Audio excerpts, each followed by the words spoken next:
Nothing's funny to me. I don't want to go out there and get embarrassed on Monday Night Football in front of everybody. I think this is the beginning of a beautiful friendship. So ain't nothing changed from yesterday. Dark. Still the same person I was yesterday, and I got the same thing for you that I had yesterday. You know why I'm here. You play to win the game. You don't play to just play it. That's the great thing about sports. You play to win. And I don't care if you don't have any wins. You go play to win. When you start telling me it doesn't matter, then retire. Get out. Because it matters. Every day we got a lot of questions.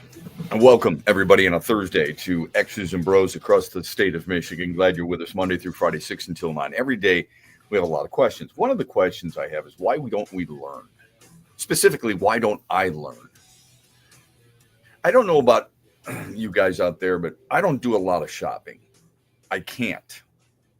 It's one of my many flaws, but it's just, there are just a few stores that I can go into and I can actually, enjoy walking around and buying something. So if it's a sporting goods store, I'm there, man. But there's so many things I want to buy, right? I'll go into any sporting goods store, specialty stores for sure. So when my kids played hockey, we'd go to the rink, and there was a little common thread among the three boys. Whereas if you said you needed something, you wait to ask dad after practice, after a game, because you knew darn well once you go into that hockey store, he'll buy it for you. There's no question about it. So they would play. Hey, you want to go look in the hockey store? Yeah. So we'd go in there. Do you need shin pads? Do you need elbow pads? Do you need a new stick? How's the helmet? Everything, right? I loved that world. I loved going in there and spending money on that kind of stuff. You take me to a suit store and it's going to be really hard for me to leave without getting something because I love really good looking clothes. And if you go to a place, a Meijer, a Costco type place that has so many different things to offer, I'm going in there and I'm buying something. It's a guaranteed. Can't help it. Other than that, the malls, the other stores where, people like to go in and just peruse, I'm out. I can't. I could maybe last 5 to 10 minutes. And then my wife will just say, just do me a favor. Just wait outside. I'll be out there in a little bit. Great. I made my appearance. It's like it's like a company holiday party. You make your appearance and you get the hell out. And that's kind of how I feel about those things. So birthday presents for me, it's hard for me to go buy a birthday present. Unless you're a golfer, and I've gone and I've found some really good golf balls or a golf glove or something like that. I've gone to a golf specialty store, hit a couple of golf balls on the range or in the simulator that bought you something and come back. Unless it's that, it's going to be really hard for me to really go to a store. So my wife yesterday goes to the mall, doesn't ask me because she knows me well enough now. Do you want to go with me? No. The answer is quick no. Absolutely not. I can't. I'd rather go pump gas than go to the mall. She goes and she picks up my son's girlfriend. They've just bought a house together, and she wanted to buy them something for the house, but also something for her birthday. She goes out and she buys a table runner. Do you know what a table runner is? It's the thing that goes down the middle of the table to make it look decorative. Great. She shows me. I'm like, yeah, that's really nice. They have a bar area with some shelving units. So she bought a couple of little trinkets for the shelves. I said, oh, that's really nice. And she says, here's the bag they're going in. And I made the wrong face. It's not a great looking bag to me anyway. So there's the stair. And then you get what she bought. She bought him a tray, a really classy, according to her, looking tray for their bar or for what they may serve to guests on some type of, appetizers or whatever. And I said, yeah, it's okay. The response is, Matt, why do I even show you? Well, you show me because I asked. That's number one. Number two is, why is it you're focusing strictly on what I didn't like instead of what I did like? And so I get because the two you made snide comments, and the one thing you truly liked, you just said that's nice. So I said, I don't know why I try, but then I got to thinking a little bit later on, why don't I learn? Why don't I just say, oh, good job? Why don't I just say it through the entire thing? Why be so transparent and honest? Probably not the best message to portray when you're in that type of setting. The message that the Pistons are sending us are pretty strong. Pretty strong. A blowout win in Atlanta against the Hawks. So the travel that we talked about the other day, that they were on the road, they were in Phoenix, right? Phoenix. And then, they know there's all kinds of problems coming. And they fly to Birmingham. They can't fly into Atlanta because of the national championship game. They fly into Birmingham, then bus from Birmingham down to Atlanta. That goes by the wayside. It didn't matter, right? Absolutely no problem with that, because they go out and they shoot 50% from the floor. They built a 22-point lead. The final score is not indicative at all of how that game went. 114-104 was the final. Detroit was in complete control throughout the entire game. It was, you'd like to call it a wire-to-wire, but it was a dominating performance. Cade Cunningham had 29 points and 11 assists. And that will be the headline, and rightfully so, because we said this yesterday. If there is a possibility that it comes down to a final spot for the Eastern Conference All-Star team, which I don't think it should. I think Cade Cunningham should be on it no matter what. And that's my opinion. I think it's validated through his play. I don't think it should be a question. I think if you're looking at a player who has greatly improved, but not just improved, a player who has spurred his team to now the number 6 seed, by the way, in the Eastern Conference, and a player who has been consistent, I don't think you need to look much further than Cade Cunningham. He has been one of the best players in the Eastern Conference this year. Doesn't mean I suddenly have changed my mind that he's a superstar. No, but he has been a very, very strong player all season long. His shot has been awesome. I mean, he hit a couple of threes just straight away, just effortlessly. And I know a lot of guys do that in the NBA, but Cade Cunningham looks like he's letting the game come to him a little bit more. He's completely under control. That said, while we make so much of the 29 and 11, another double-double for him, and I believe those are the things that I bring up first. But let me just say this. The 10 turnovers are bad. He had half his team's turnovers. They had 20 turns, and he had 10 of them. So I ask you all the time to be fair, to be balanced, to be objective, and to think with your head and not your heart constantly. I loved the offensive game he played last night for the most part. But don't look past the 10 turnovers. That's a problem. Now, his team is playing much better basketball. They're 2 games above 500. As I mentioned, they slipped past the Hawks into the 6th seed in the East. But it's something you have to take into consideration when you talk about his play. Malik Beasley added 19, Asar Thompson 16. We said it was going to come down to, maybe that's Shaquille O'Neal talking, maybe that's the national media talking, that they feel it's Cade Cunningham, Trae Young. We'll show you the comparison when we come back. And we've got a lot of things to get to, including the Lions losing another coordinator. We will talk with somebody in New York by the name of Mark Malusis. He's a sports anchor for Pix 11 in New York City and host on WFAN. His thoughts on what the Jets saw in Aaron Glenn and why it's so important that he take over for a 5-year deal. All that and more. That's coming up at 8:35 here on X's and BrO's. Huge here for the Michigan High School Athletic Association. You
I mean, he was big time. Obviously JD got in early foul trouble. Stu stepped right in, did a great job on the defensive boards. But then you look at what he does when he protects the rim. He's an elite rim protector. Guys go in there thinking they got easy opportunities. He's got great timing, great hands, and is able to block shots cleanly. And he does it in a way where it helps us start our break. So, his communication in pick and roll when you're playing against a guy like Trae Young, like you have to be really, really good in your pick and roll communication and coverages. And I thought he did that really, really well and gave us a boost. That's J.B. Bickerstaff, head coach of the Pistons, talking specifically about Isaiah Stewart, who came off the bench, played 20 minutes, had just 2 points, but had 12 rebounds. And those are the things that I love about sports and why coaches kind of explain certain things at a podium or in an interview. You're not always recognizing how good of a defensive player, at least Isaiah Stewart was on this night, specifically in, as he mentioned, the pick and roll. There are so many little things that we don't look for or notice or read about or see in a box score. Immediately, and I'm guilty of it, what did I say? I bring up Cade Cunningham with 29 points. I bring up Malik Beasley with 19. And I bring up Oscar Thompson with 16. Is that the reason they won the game? Well, it's part of the reason. If you're going to synopsize a game, sure, you're going to mention that. But you have to mention the other things that J.B. Bickerstaff just brought up and the impact that Isaiah Stewart had on this game. So I think this is what I said when they hired him. I don't know if he's the right guy to lead them to a championship. I know a lot of people immediately want to start talking about that. That's fine for fodder and discussion. That's not even on my radar, quite honestly. What I wanted to see from this team this year, and the year's not over yet, but what I wanted to see from this team is how their younger players get better. And when they hired J.B. Bickerstaff, if you recall, if you were listening to our show, what I said was he's going to make young players better. He has that reputation. Sometimes reputations precede themselves and they're not always to fruition. Right? How many people thought when Steve Mariucci came to the Lions that they would digress? And they did. He had just licked the stamp and it was over. He's a nice guy. I like him. I enjoyed covering him, quite honestly. He's got a great personality. But from a head coaching standpoint, it was not the right move. I don't know, Monty Williams. I don't know what his reputation was before. People immediately look toward how many wins does a guy have, instead of trying to figure out what kind of coach fits a certain team. Why is it important? Why is J.J. Redick not being as successful with the Lakers when you're seeing veterans complain about it, when you would think he would know, right? So what's that reputation? I don't know. Here's what I do know. J.B. Bickerstaff was known to be a guy who improved young players. Maybe it's fundamentals. Maybe it's something specific. He's a good basketball coach. I don't know if he's a championship coach, and I'm not going to worry about that right now. What I am impressed with is how this team has played, how this team has forgotten losses, hasn't necessarily allowed one to turn into two, and so on and so forth, and how they've handled success. And that can be a challenging thing. Sometimes teams, football, basketball, baseball, whatever, they can get a little full of themselves. There's a very fine line between being cocky and confident. I think this team is very confident. They haven't won squat yet, and they're only a couple of games over 500. So it's not like we're raising the flag and saluting the Detroit Pistons right now. But what we are saying is that you can tell there is a marketable improvement with certain players, how they play the game, how they see the floor, how they care for one another, and willingness to do the things that oftentimes you don't see NBA players willing to do. Isaiah Stewart is a tough dude. I don't know if he's Ben Wallace or the second coming, but I do recognize the intangibles that he brings to this team and how he makes this team that much better.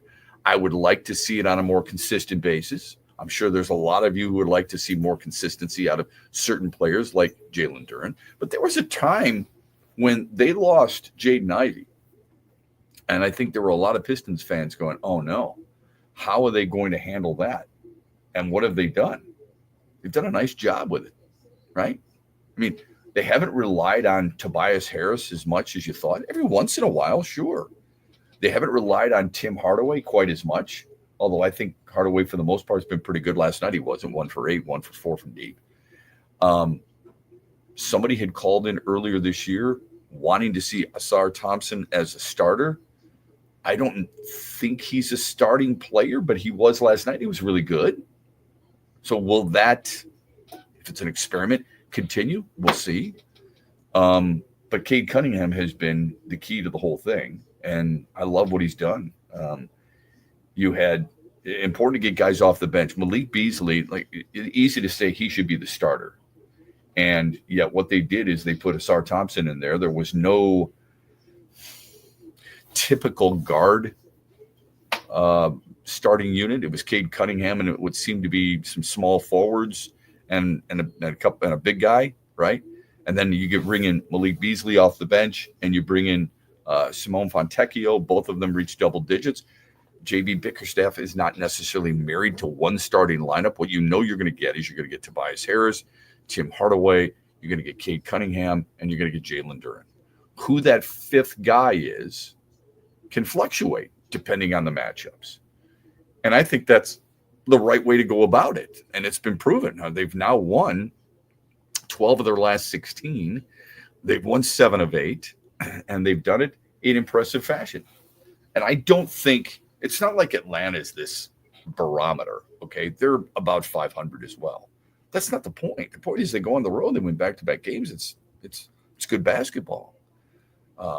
No, I know Cleveland's the standard right now in the East, although they just lost at home to Houston last night. The same Houston team that Detroit just beat, by the way. Not that you can play tic-tac-toe with all that crap. But it's an impressive win. And I'm not going to complain about it. I think it's worth noting the turnovers. It's hard to win consistently if you're going to turn it over as much as Detroit has turned it over. And it's hard to turn people's attention away from some of the offensive numbers if you're turning it over 10 times. I do believe that's worth noting. And I think people can't gloss over it. So as much as I think Cade Cunningham is an all-star, as much as I think he has been a phenomenal player so far, and you see the improvements, even he would tell you the turnovers bother him, and they got to get fixed. Jets have reportedly hired Lions defensive coordinator Aaron Glenn. It's a 5-year deal. One of 16 candidates interviewed for that gig. But he's the only one to get the second interview. Good for him. Goes to the same organization that drafted him in 1994 and where he began his postseason career in their scouting department. He inherits a team that finished 5-12, but third in yards per game allowed on defense, if that matters much to you. But they've missed the playoffs in each of the last 14 seasons. Oh. We'll see what happens.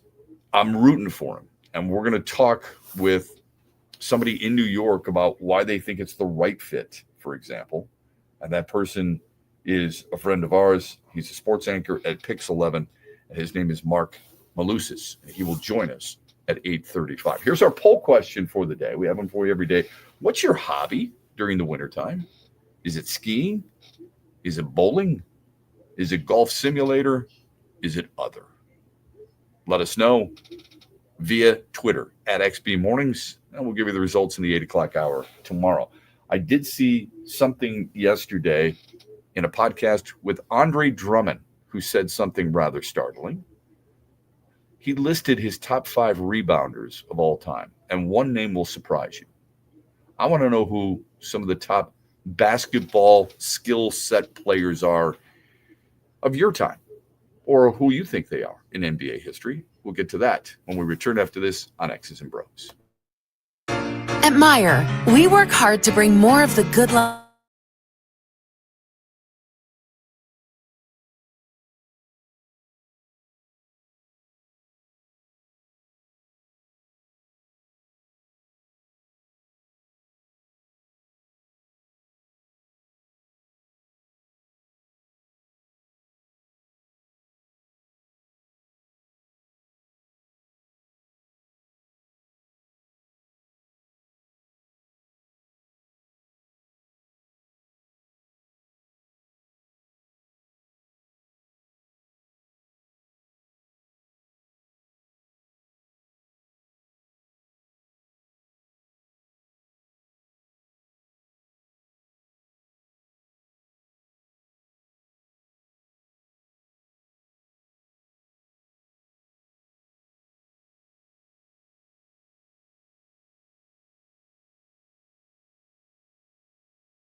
When I came in the league, I knew I wasn't about to average 30-plus points. I wasn't about to shoot a bunch of threes or even get any ISOs. I just set out to be the best. And it's not sexy either. Like, I know nobody's, like, trying to chase the rebounding champion, like, title. Right. And no one's chasing that. So I'm like, this is a lane that I could take, and I'll have a job forever because I mastered that art, and teams need guys who can rebound.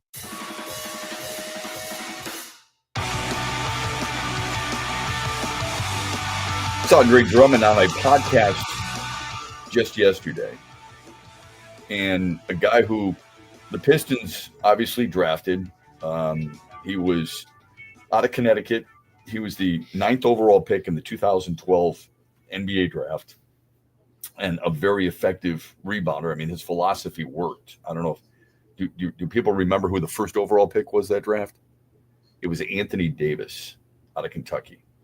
And then it went Michael Kidd-Gilchrist, Bradley Beal, Deion Waters, Thomas Robinson, Damian Lillard, Harrison Barnes, Terrence Ross, and then Andre Drummond. That was the draft Myers Leonard went to early in the first round, which I still can't get over. But anyway, Andre Drummond has been a fixture as one of the best rebounders in his career. I think that's fair to say. He led the league in rebounding 4 times for his career, and he's had an outstanding career of 13 plus years. He's averaging in his career over 12 rebounds per game. Now, it has dipped a little bit in each of the last 3 seasons, but early on when he was a Piston, he was an absolute beast on the glass. His rookie year, he averaged 7.5, and then it took off 13, 13.5, 15, 14, 16, 15.5, 15, a little bit more than 15, and then close to 16 per game. He was asked later in that podcast who the best rebounders are that he believes in NBA history. His Mount Rushmore. You're going to see a lot of this in sports radio and sports TV when you hit a lull after football season. So it's coming in March, okay? The whole Mount Rushmore bullcrap, because it's just there's no very little creativity anymore. Low-hanging fruit, as we like to say. Same thing every single year. Let's turn the page and do that, and we'll use a lot of different sports and a lot of different things. So I wasn't asking for that. I was just asking for you, and maybe it's not much different, but it did make me wonder a little bit. Tell me who the best rebounders are who you have watched. And Andre Drummond picked Dennis Rodman. Makes sense. Moses Malone makes a ton of sense. I love the fact that he goes back to a guy that not enough people, like the immediate thought for many people would be, Shaquille O'Neal and, the various guys like that. He went Dennis Rodman, Moses Malone, Bill Russell. Now he's a young guy. Maybe he's done his homework, but either way, I'm glad he and he said Tristan Thompson, which people would go, are you kidding me? Wow. It's his experience on who he's played against and how challenging it is. So while I'm reading this, and I listened to a little bit of it, I couldn't listen to all of it, but just kind of ingesting a lot of this, I got to thinking myself, who are the guys? It doesn't mean these are the best, but I thought of the different categories in basketball. And I thought, who are the best rebounders I've seen? Who are the best shooters? Who are the best passers, men, right? And who are the best scorers? I think shooting and scoring is different. I think it's totally different. So, for example, I would consider Steph Curry the best shooter I've seen.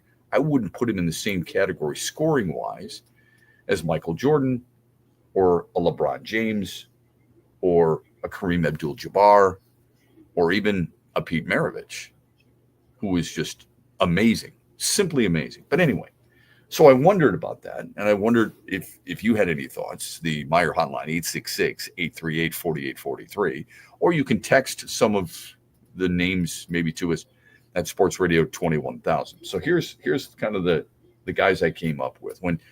Again, I want you to have seen them. I didn't see Bill Russell play. I didn't see Wilt Chamberlain play, but I did see Moses Malone play. I did see Dennis Rodman play. And I did see Wes Unseld play. And Wes Unseld was an amazing player. He was a tough dude. It was him and Elvin Hayes for then what was known as the Washington Bullets. Oh, God forbid, you can't say that anymore. But they're the Washington Bullets. Those guys were just badasses. Something about those Washington teams and their team. I mean, simply put, those guys were badasses. Jeff Malone was a good player for them. So anyway, so those are three names that I came up with from a rebounding perspective. Again, I didn't see Wilt Chamberlain. I did not see Bill Russell. Artis Gilmore I watched. He was a pretty damn good rebounder too. But Moses Malone was as good as it got, all right? Best shooters for me. Steph Curry, you can't deny it. I know how some people feel about Golden State, and I know some people get a little irritated with the whole mouth guard thing and some of the other stuff that he does, but he's an unbelievable shooter. Ray Allen is another. Larry Bird and Reggie Miller. I mean, those are the guys who I've picked out as the best shooters I've seen. Right? I think you just nailed it with the top four. I don't, I mean, look, I mean, there are some people who would say others. That's fine. I don't. Again, I've always said that there's no right answer here. Not in this discussion. If you see somebody, sure, you can put them up there. For me, I think it's hard to beat those guys, but that's my era. Okay, right. I loved. I wouldn't say a guy like Alex English is necessarily in that realm, but if I had to have somebody make, a 15-foot jumper, I'd take Alex English every single day of the week. No question. As you should. If I needed somebody to get in the lane and finish at the rim, I would take George Gervin every single day of the week. I don't think there was a better player who found his way to the rim and was able to finish than George Gervin. The finger rolls were amazing. Go back and watch. There is a documentary about George Gervin, Iceman, and it's really well done.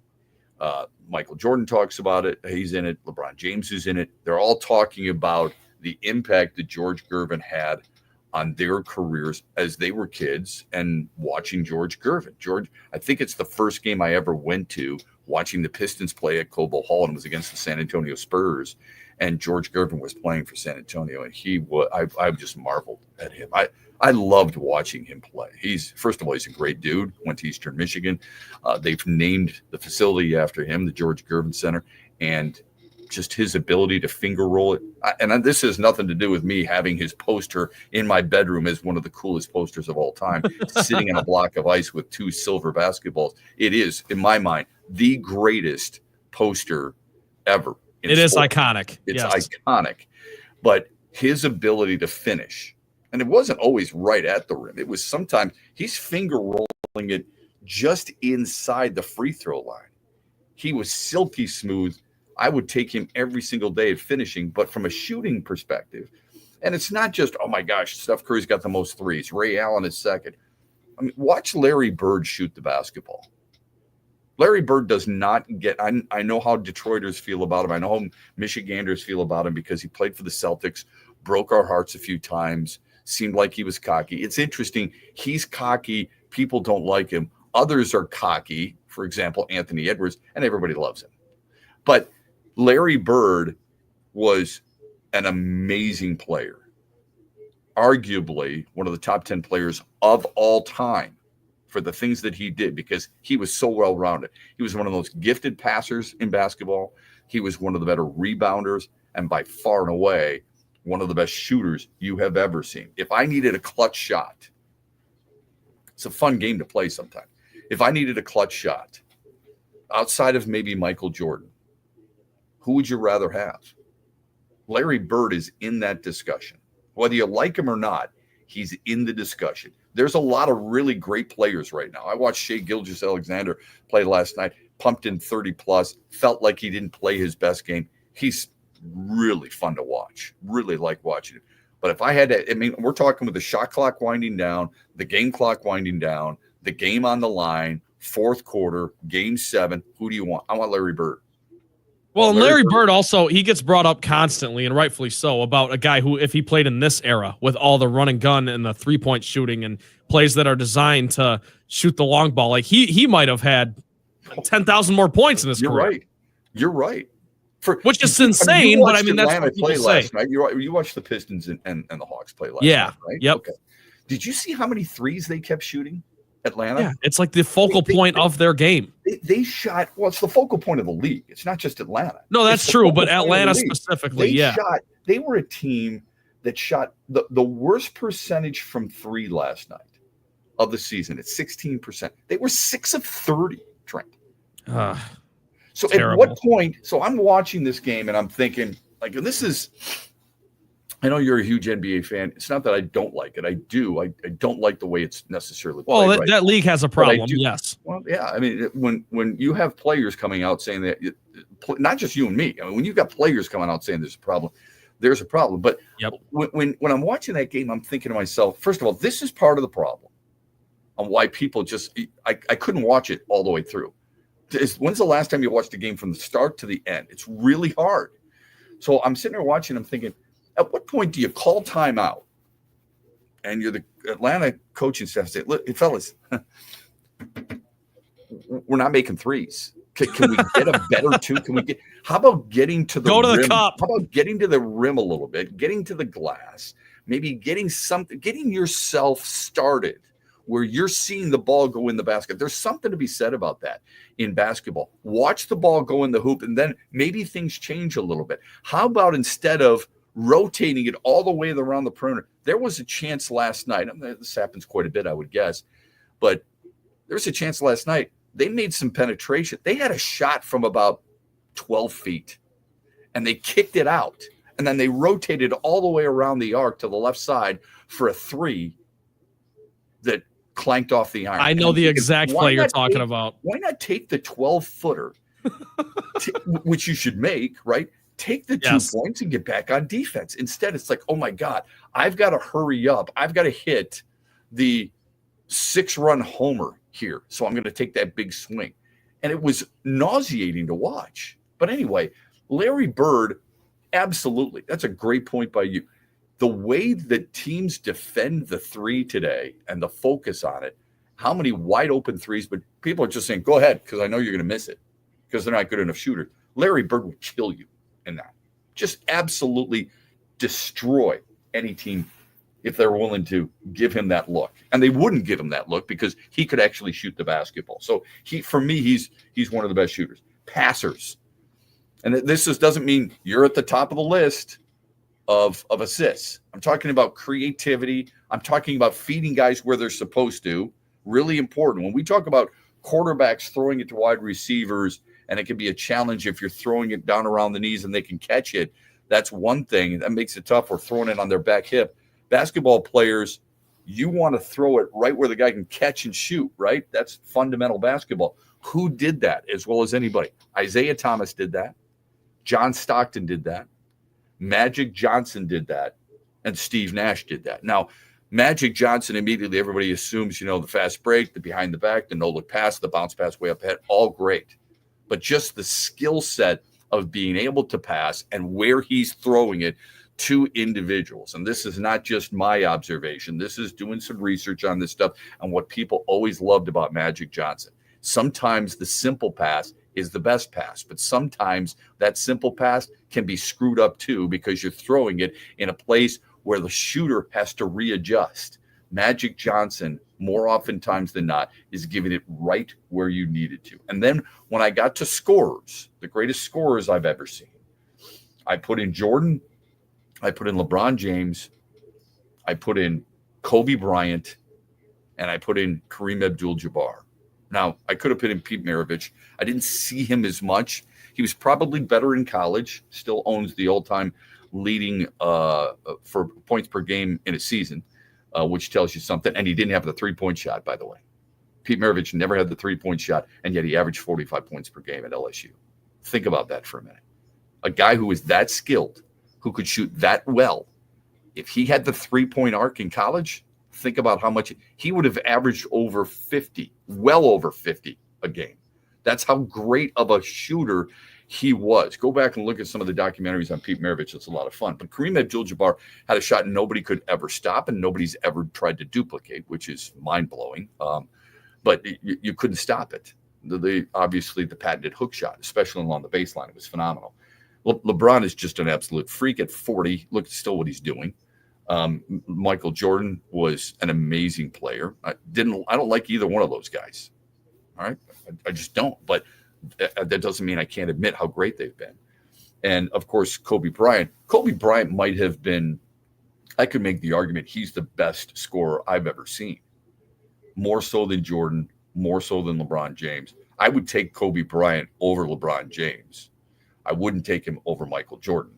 But Kobe Bryant, especially because of his defense, because of his gas level that I think was oftentimes off the charts, more so than just about anybody. He was just simply an amazing player. Now, he was criticized for being selfish. Yeah. LeBron James is selfish. Michael Jordan's selfish. A lot of those guys, because they're the best player on the team. And I think there was a big knock. I hated it. It's not like I was this huge Kobe Bryant fan. Okay, I was not a Lakers fan or anything like that. But the thing that I used to get frustrated with a little bit is that, well, he won a championship. He needed Shaquille O'Neal. You know what? Shaquille O'Neal needed him too. LeBron James needed Dwayne Wade and Chris Bosh, and he needed some other players to finally get over that hump.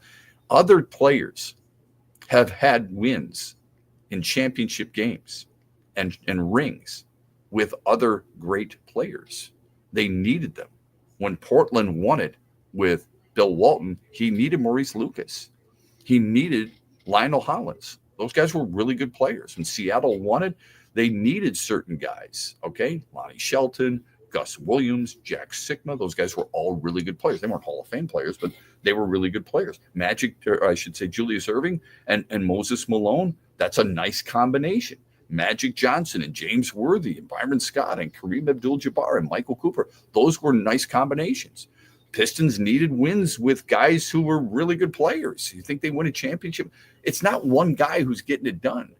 So you can't criticize that one guy who's got a really good player. Look, does anybody ever say that about Magic Johnson? Oh, he had Kareem Abdul-Jabbar and James Worthy. They're both Hall of Fame players. From the jump, too, he had Kareem. I mean, right. He's drafted. Now, he did win his first championship when Kareem got hurt. Magic played center, had an unbelievable game against Julius Erving and Caldwell Jones and the Sixers. It was phenomenal. Yeah, and Magic is Magic. He's untouchable. I get it. I love him. As a Spartan, Kobe Bryant you could say Kobe Bryant should be untouchable too, is my point. There's a lot of untouchable guys. Yeah. We use that argument strictly for guys who we don't necessarily love a whole lot. All right, when we come back, Aaron Glenn, he's going to New York. We're going to talk about this in the 8 o'clock hour too. We will talk about this and him going to the Jets. But the national media has picked up on something that we've talked about for a long time.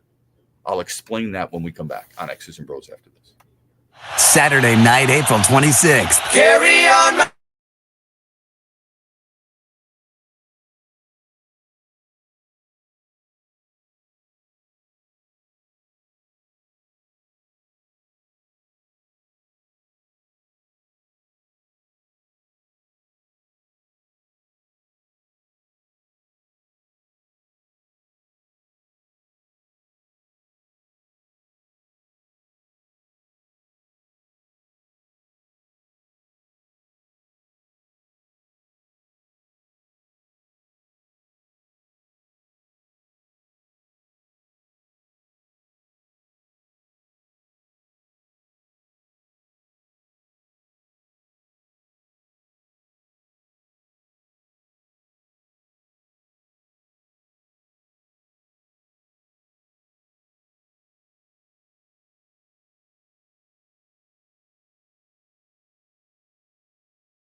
Back with you on X's and Bros. This hour of X's and Bros proudly brought to you by Ferris Coffee.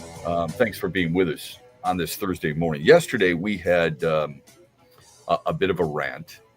I went downtown Detroit to the corner of Michigan and Trumbull, which always brings back great memories for me, to talk with the folks at PAL, the Police Athletic League, that have a great impact on well over 9,000 young boys and girls with their wonderful sports programs, football and baseball and basketball and golf and a lot of other sports.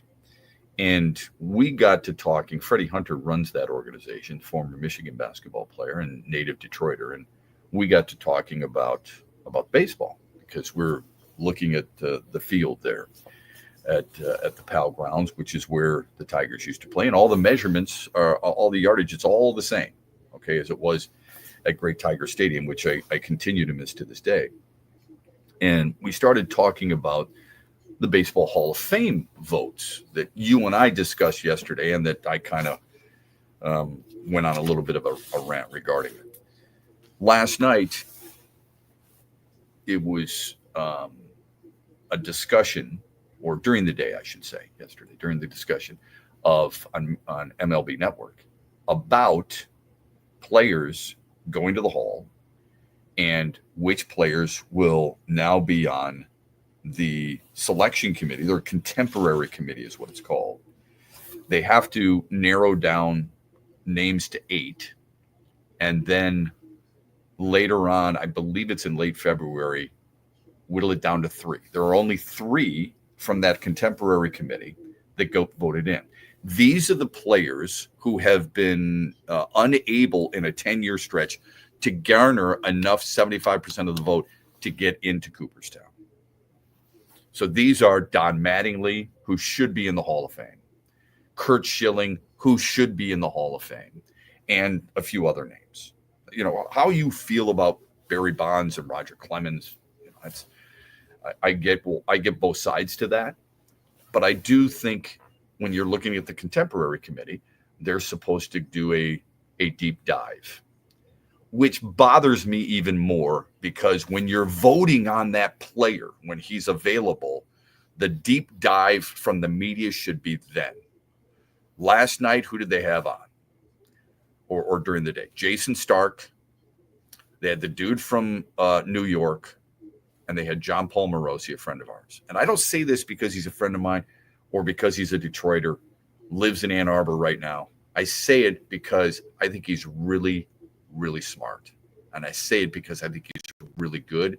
And I say it because I think he's oftentimes more right than wrong. His name is John Paul Morosi, and he made the case that while you're considering, Jason Stark was like, oh, you know, we got to think about this. I mean, Bonds and Clemens, they've gone nowhere, and we've got to look at this. The contemporary committee's got to look at this again. And John Paul Morosi's like, they've already looked at him. They've done as deep a dive on those 2 players as perhaps any in baseball history. Where their attention should be is on guys like Dale Murphy and guys perhaps like Dwight Evans and a Kenny Lofton and an Albert Bell and a Curt Schilling and a Bernie Williams and a Don Mattingly and, yes, a Lou Whitaker. And my frustration almost boiled over, where you felt like you were screaming at the television and saying, where was this deep dive and investigation taken seriously when they were first on the ballot? Why is Kenny Lofton? I'm not going to sit here and campaign for Kenny Lofton, but I can tell you this. When you look at Kenny Lofton and you look at his career WAR, it's greater than when he was with Cleveland. It's greater than Ichiro's. It's amazing when you look at the number. He's got more homers than Ichiro. He's got more RBIs. He's got more stolen bases. He's got a 300 lifetime batting average, so it's not like he's terrible. He's got a better on base. He's got a better slug. He's got a better OPS. He wasn't a defensive player by any stretch. Sometimes we lose sight of other players' accomplishments because one guy received an awful lot of notoriety. I'm not saying Ichiro doesn't belong in the Hall of Fame. He does. Does he warrant more percentage votes in his career than Seaver and Ryan and Griffey Jr. and Kopp? Hell no, he does not. When Kenny Lofton doesn't get past the first ballot, and he's got those numbers that obviously people did not do a deep enough dive into, that should raise a red flag. When Lou Whitaker, and I know WAR is not the perfect statistic. It's not.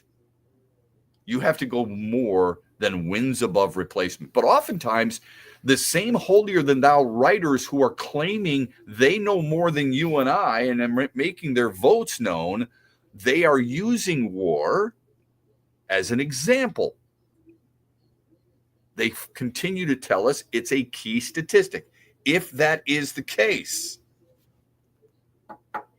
Lou Whitaker has a higher WAR than Craig Biggio, than Ryan Sandberg, by Roberto Alomar, more than Chase Utley, Jose Altuve, and Jeff Kent, who's not in and should be, by the way, from an offensive perspective.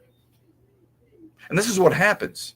So we just had that discussion about the NBA, and I used those statistics. I didn't bring up a statistic about who set the best screens or who had the best defensive rotation, who boxed out better than anybody else. We use certain numbers that we want to look up and make it convenient for us. Be honest. When you talk about a quarterback, what are the statistics you bring up? You bring up passing yards, touchdowns, and picks. Are you bringing up completion percentage? Maybe some of you are. I don't know.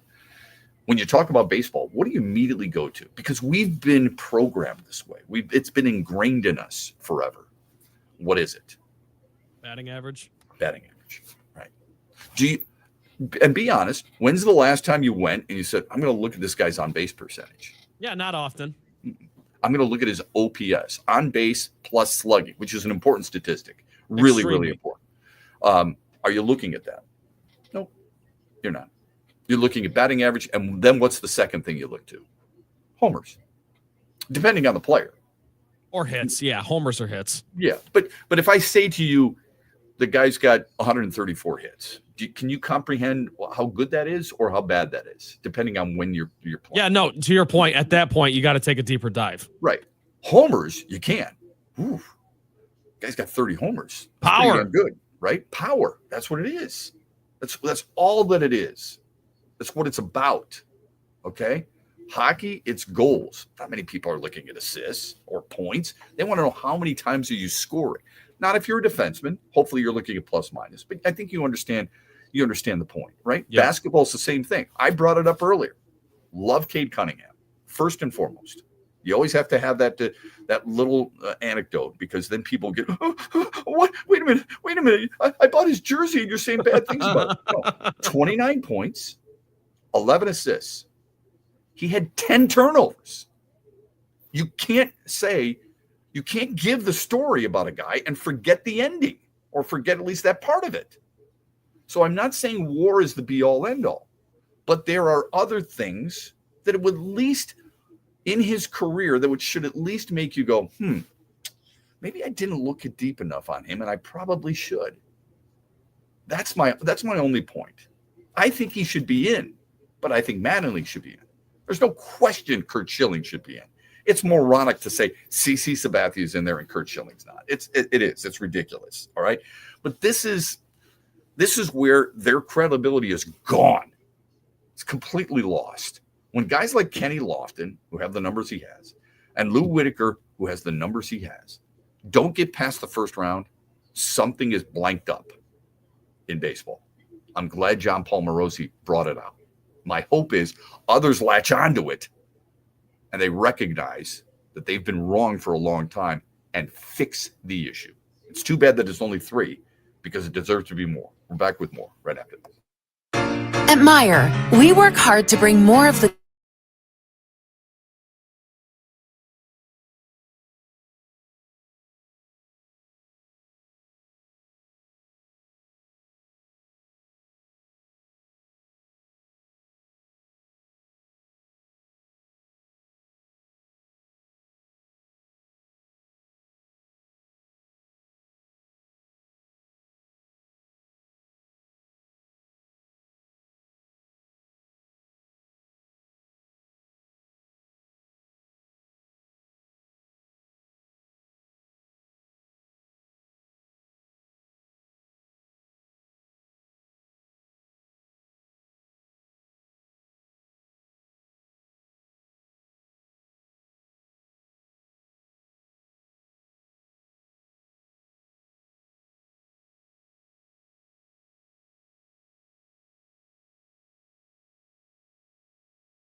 Welcome back, X's and Bros, Monday through Friday, 6 until 9 throughout the great state of Michigan. Wherever it is you may be listening, thank you. In Cadillac, in Traverse City, in Lansing, and Petoskey, and Charlevoix, in Grand Rapids, and Kalamazoo, and Holland, and maybe you're watching us on X at XB Mornings. Maybe you're watching us on Facebook at X's and Bros, or maybe you're watching us on YouTube on X's and Bros. Thank you for spending a little bit of your Thursday morning with us here on this network. I'm really happy for Aaron Glenn.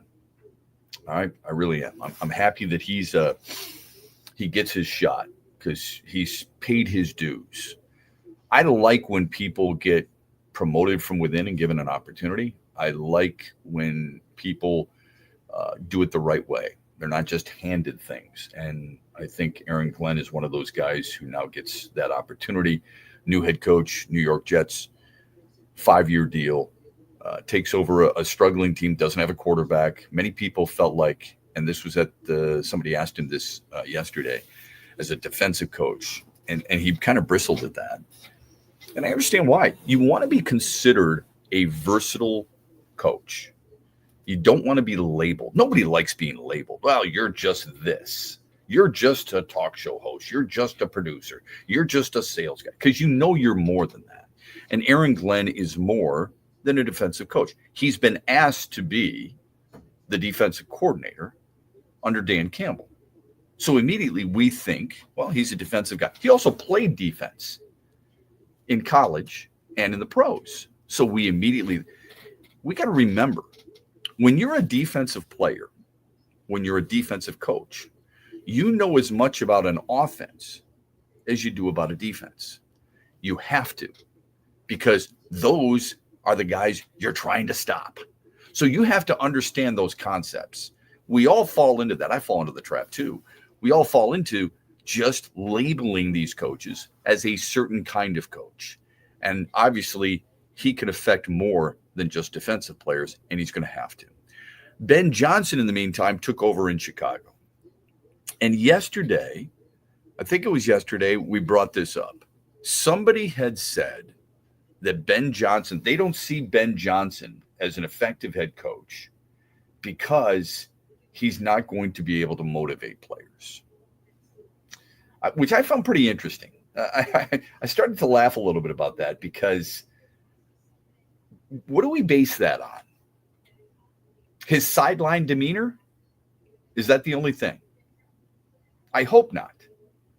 See, we're not, first of all, I say this to people all the time. We are not focused on a coach while we're watching a football game. You're watching the ball. You're watching the players. Perhaps you may glance at Dan Campbell as he calls timeout to see what he's going to talk about with the guys. Perhaps you glance at Dan Campbell when it's 4th down and 2. Is he going to go for it? Right? Camera may take you there too. Yeah, or a controversial play, and you'll look to the sideline, see if he's going to throw the red flag. Yeah, you're not focused on that. You're not focused on coaches at all. Basketball, it might be a little different because they're on the floor, animated, and they're, cameras can't help but get them. Football, there's so many guys and all this stuff, and you get directors going, all right, one camera is dedicated to certain coaches, so you're going to see them for sure, but you're not seeing every reaction. So you really don't know the demeanor. Because when you see Ben Johnson, you see him looking at his play chart. You see him talking into a microphone calmly, and he's talking to Jared Goff, and they're getting ready for the next play, and he's got his marker out. Sometimes he may shake his head. Oh, he didn't like that, but you're really not watching. So the demeanor that he possesses, we're not truly aware of. And the demeanor that he shows on Sundays oftentimes may not be that guy overall. I've said this time and time again. There are guys who wear their emotions on their sleeve, and that's great. Some of the best coaches of all time have done that. Tom Izzo is a really good example of that. You know what you get. He's got his emotions on his sleeve. My guess, I've never been to a Michigan State practice. My guess is what you see during the game is exactly what you see in practice. If I gave you names of coaches and I asked you for a one-word description or a short description, I guess most people would describe Tom Izzo pretty much the same way And they would describe him in practice and games as very much the same way. That doesn't mean every coach is like that. Dan Campbell is one of those guys. What you see is probably what you get. But there are other coaches, and plenty of them, who choose to have a slightly different demeanor, for the most part, during a game than they may have during coaches or during practices. I worked for two of them, for example. Tommy Amaker was very animated, and Tommy Amaker could get in guys' faces, but during practice. But during games, he wasn't like that. So people saw him and immediately thought, he doesn't have the fire. Come on, man. I mean, you don't play at the highest level and play at Duke and buy, kind of vie for championships and play for a guy like Mike Krzyzewski and not have a fire. You don't coach if you don't have a fire unless you're making a lot of money, Monty Williams.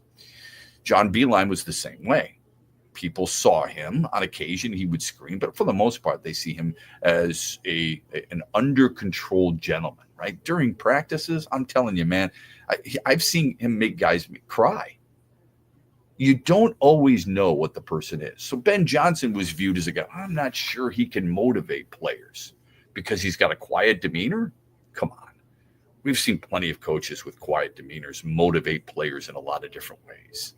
Scotty Bowman didn't scream and yell behind the bench, did he? That I can recall. He didn't lose his mind like Mark Very Crawford stoic. did. Mark Crawford went ballistic. He was effective at times. Scotty Bowman was not. He was effective. Mike Keenan was a guy who would go rambling on and ripping on guys. So John Tortorella, they're effective. That's their style. That's who they are. It doesn't mean everybody uses that style.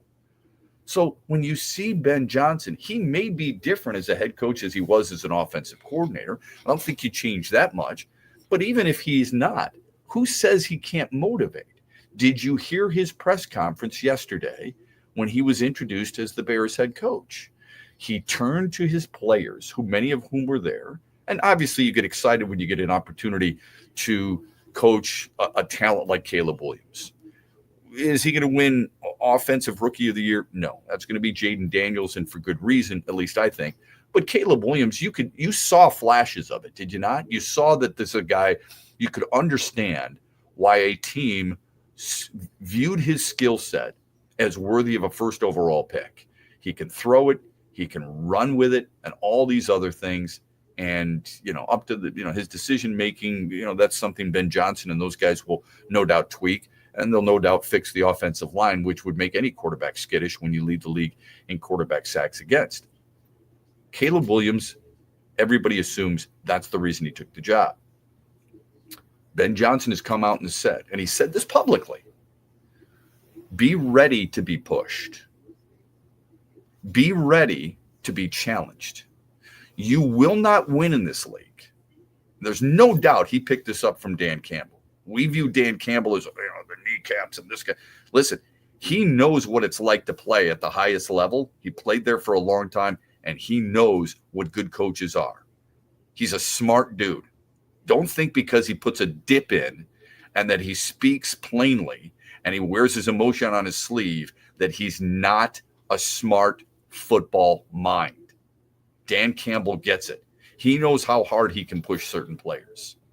Ben Johnson, if he didn't have that quality already, at least picked it up from Dan Campbell. And he said that in his press conference yesterday. He said, be ready to be pushed because we're going to push you as far as you can. We'll get more into that on why we think he can be effective, if that's the message that he carries out when we come back on X's and Bros. Stay with us. Hey, Michigan, let's go big. I'm Herman Moore, Lions All-Pro wide receiver, and I'm talking real big-time winning on the hottest slots and table games on one incredible app, Eagle Casino and Sports. Sign up now and get up to $1,500. That's right. We'll match your deposit for up to $1,500, and you'll get 100 free spins. Eagle Casino and Sports. Made in Michigan, made for Michigan. Must be 21 or older in Michigan to play. At Meijer, we work hard to bring more of the good life to your life so you can bring home more perfectly plump and flavorful produce picked for precise freshness. beautifully marbled, beyond brag-worthy certified Angus beef, and more must-have money-saving M-Perks rewards. Because saving more on local favorites is good, but bringing home more of what you love in every trip, that's the good life. We do more to make life a good deal better at Meijer.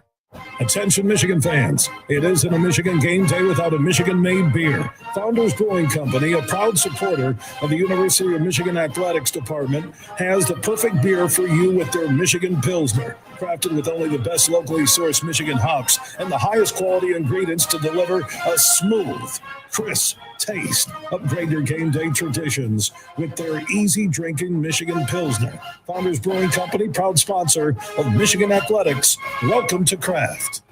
Saturday night, April 26th. Carry on my wayward son. Soaring Eagle Casino and Resort welcomes multi-platinum legends Kansas. Tickets start at $47 and are on sale now at the box office or online at etix.com. Just in the wind. Don't miss Kansas Live. Another Fork in the Road tour at Soaring Eagle Saturday, April 26th. More at SoaringEagleCasino.com.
I do have a message here for the players. Get comfortable being uncomfortable. The bar has been set higher than it's ever been set before. The only way for this team and for you as individual players to reach your potential is to be pushed and to be challenged. And that's exactly what I and my staff plan on doing. We are going to push, we're going to challenge. And along with those high standards, there's also going to be a high level of support as well. Everybody in this building is going to be all about helping you guys out. How do you become the best versions of yourselves? That's what it's going to be about from start to finish. When you walk in, it'll be crystal clear, the communication, the structure, and the consistency, and that will never waver.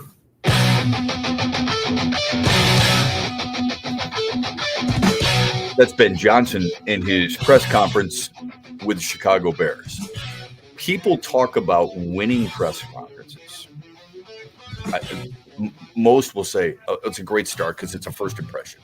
It's hard to lose one. First impression is really important. You know, when we come on the air here, if you're the first time ever listening, if I'm going to stumble and bumble and I'm going to give you ill information, you're going to say, I'm not listening to that guy. I'm not going to watch that guy. I don't want to have anything to do with it. I've got other options. I'm going to go that route, right? Same thing with coaches. When they stand at the podium, it's their first impression. You want to be like, okay, I'm going to give this guy a chance, or this guy's a clown. Now, you've been wrong before. We've been wrong plenty. There are guys who've won the press conference, Matt Patricia, but failed to win you over during the year.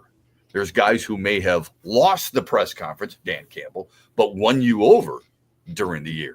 Ben Johnson, how people in Chicago feel, I don't have a pulse on that. Maybe they felt like he won the press conference. What I did like is that when people tell you that their observation is he can't motivate, please push back and just ask a simple question. What makes you say that? It's a good discussion. These are the things that I think sports fans need to talk about once in a while. It's okay to be challenged. Okay. What, just out of curiosity, what makes you say he can't motivate? Have you been around him? Has he done, like, think about this for a second. If a guy can't motivate, are they going to lead the league in offense? Or is it strictly talent? Oh, Shep, he can call plays. But wouldn't you both agree that, yes, in order for you to be a leader, people have to be willing to follow? Totally. And I think, Shep, I think that narrative that he can't lead comes from the amount of talent on offense that people just gravitate towards that. Yes. They're like, well, anyone could succeed. I also think it comes from how they view his demeanor.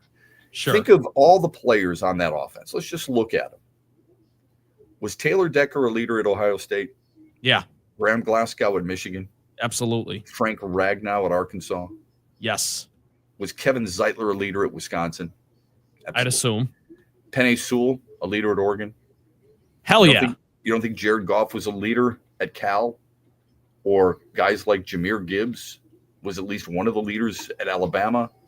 Or Amon-Ra St. Brown when he played at USC? Or Sam Laporta at Iowa? Come on, of course they're. So in order for them to follow somebody, do you think they're going to follow a guy who can't lead?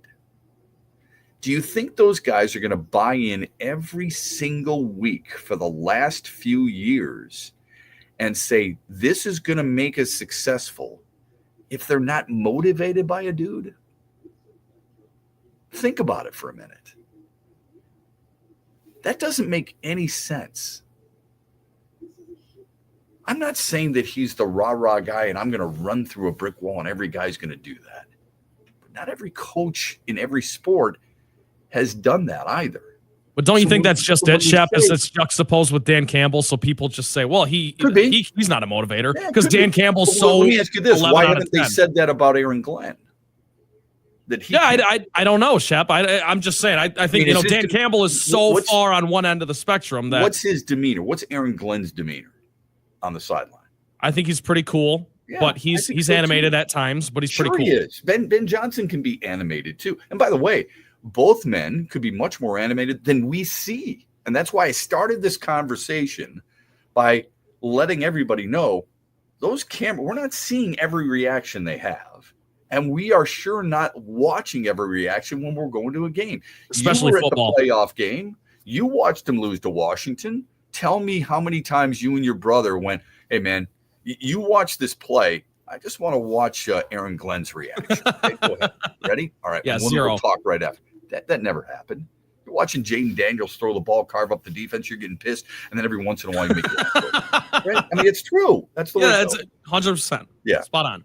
Here's the Meyer hotline, 866-838-4843. This hour of our program is proudly brought to you by our friends at Meyer. Who's up on this Thursday morning? We've got Zach in snowy Grand Haven. Zach, hope you're staying warm and safe. He's got some thoughts on coaching demeanor. All right, Zach, what's going on? Morning, Shep. How are you? Good.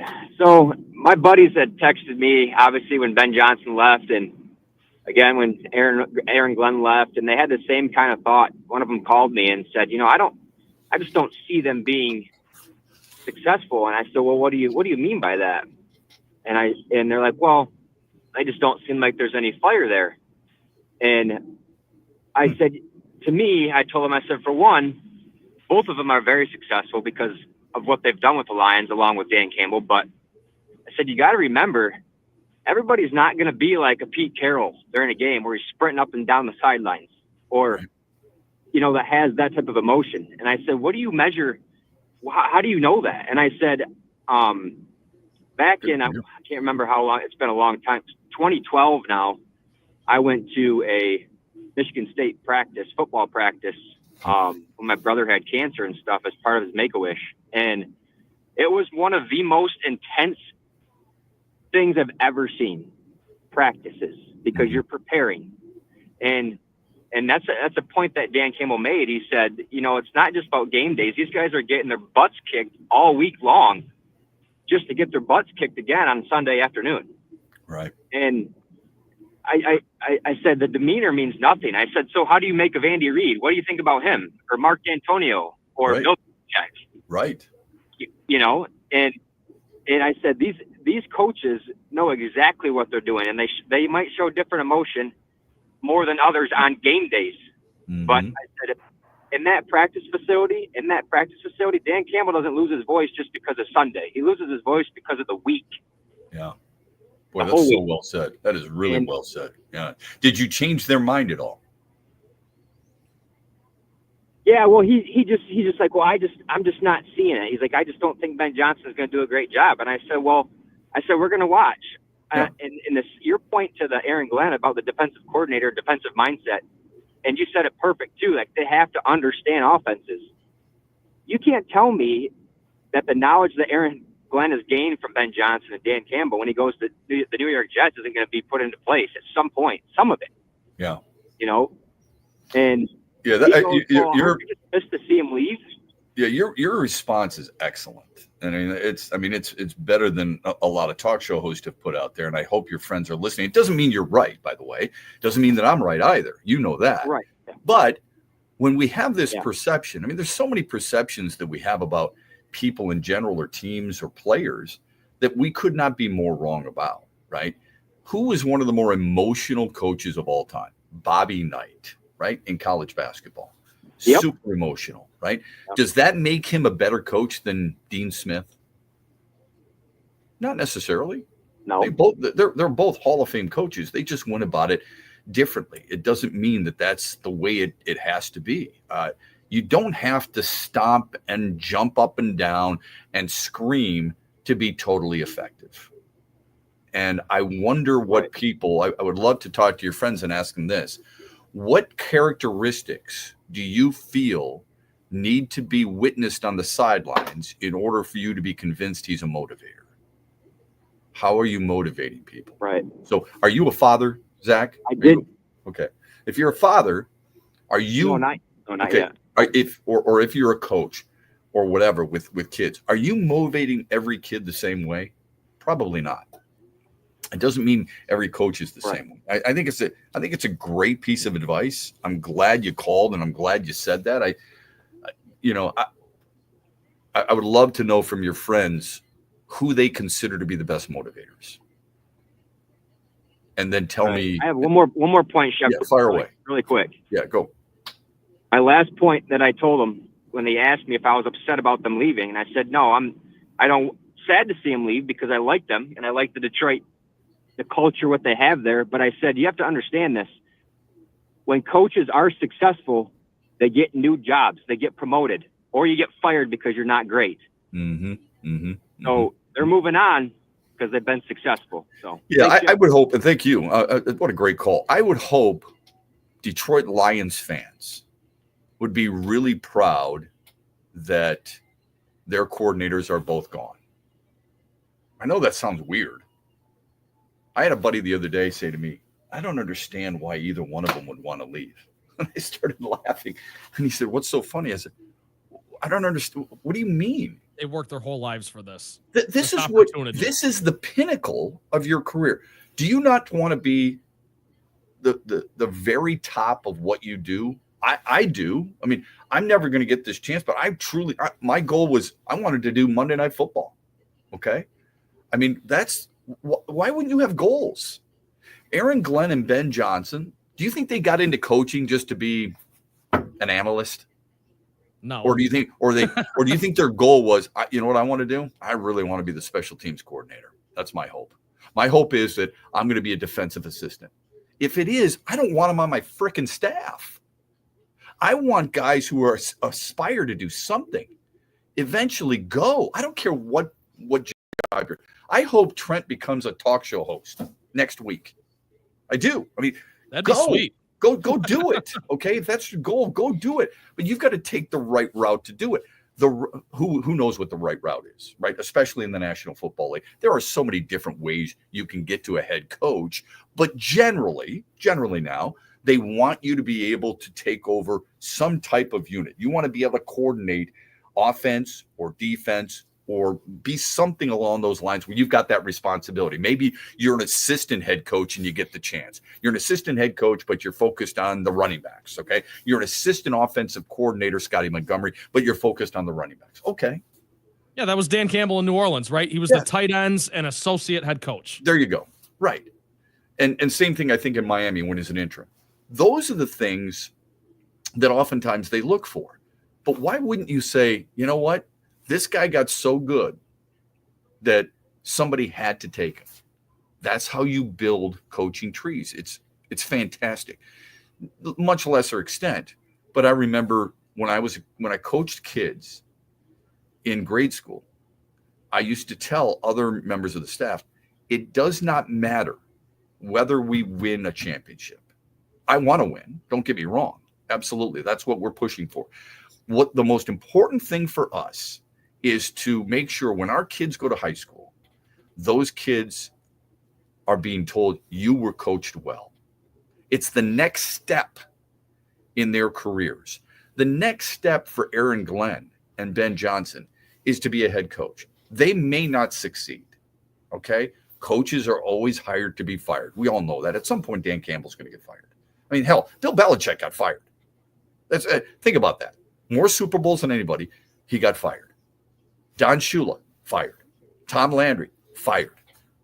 Some of the greatest coaches. Phil Jackson got fired. Pat Riley got fired. Chuck Daly got fired. It's unbelievable, but it's true, right? Scotty Bowman, there's a reason he was at different teams. He didn't last with one team the entire time. So it's going to happen. That's fine. But those guys, the reason they wanted to coach in the first place, because eventually they wanted to be a head coach. They can go back to being a coordinator.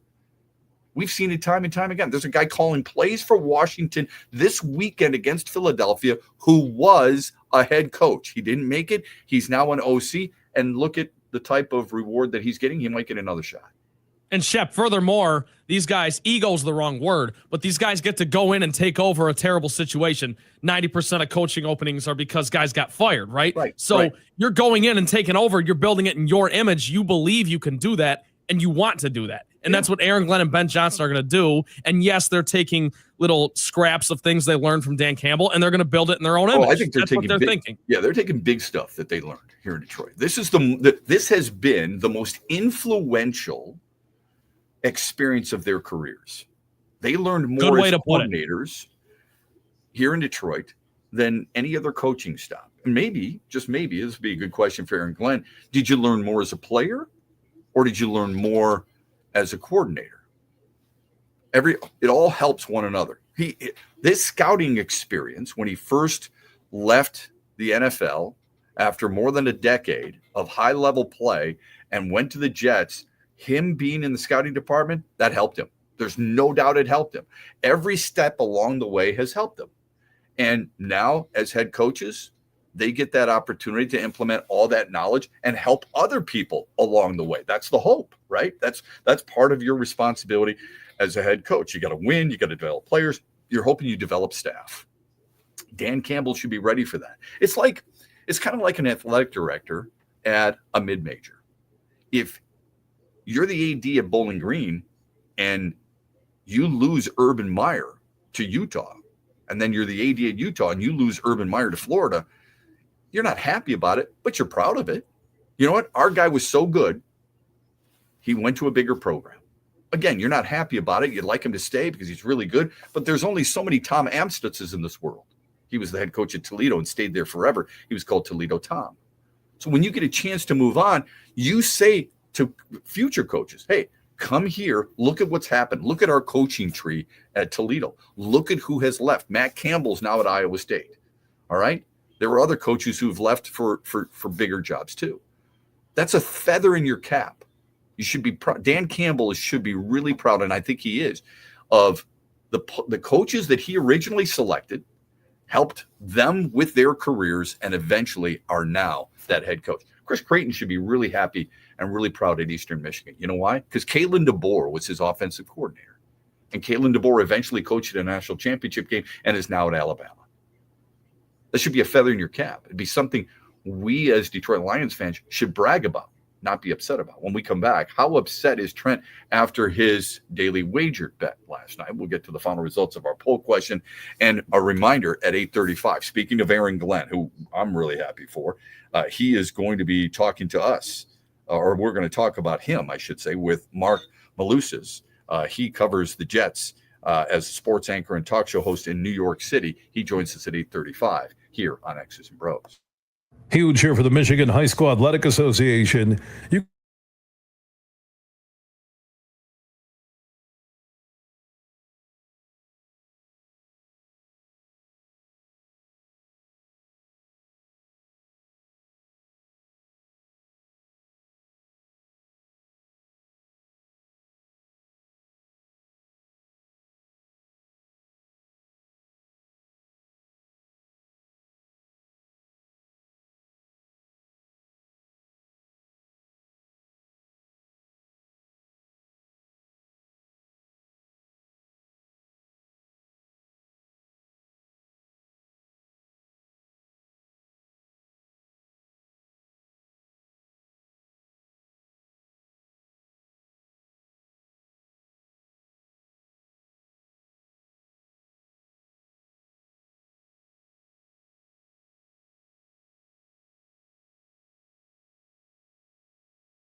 Be a dog. We don't need no meows. We don't need no cats. We need more dogs. Are you not entertained? Are you not entertained? We weren't good. There's no sense asking me things about the game. I'm telling you, we laid an egg, so I'm not going to break it down for you. We sucked. We sucked. We laid an egg. That's all I have to say, guys. I'm sorry. I'm not going to break it down for you. Nothing went well for us. It's on us. We have to figure it out, and we will. It's showtime.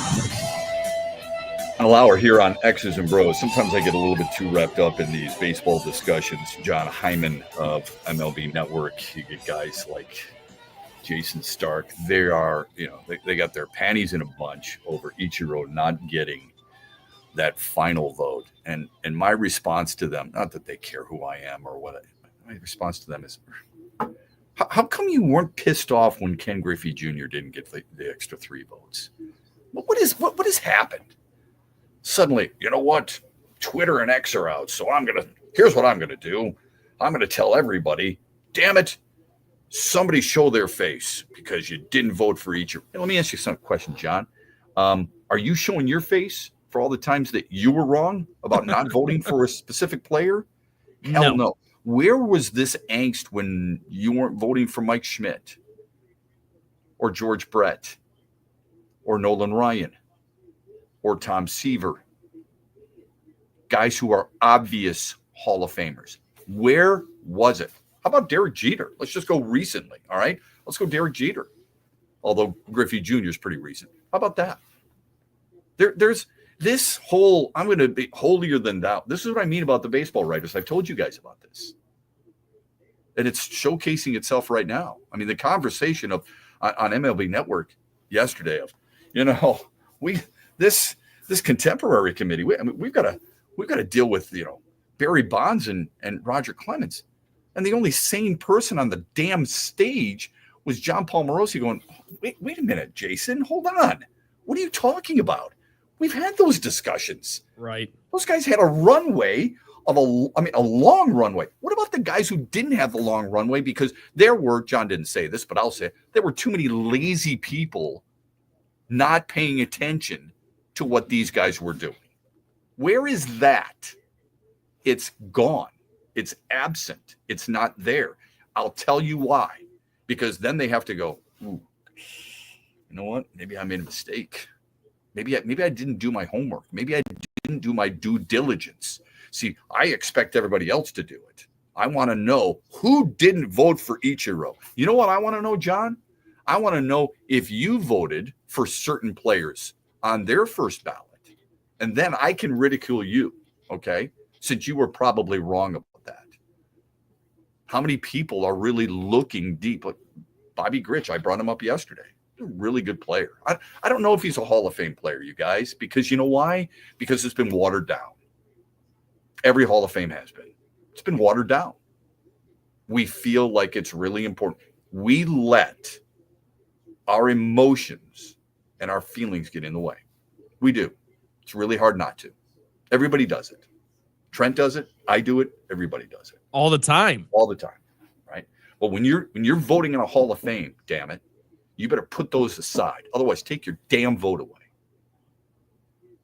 Vote for what the player did, not for how the player treated you or some of the mean tweets that he may have had or certain affiliations he may have had.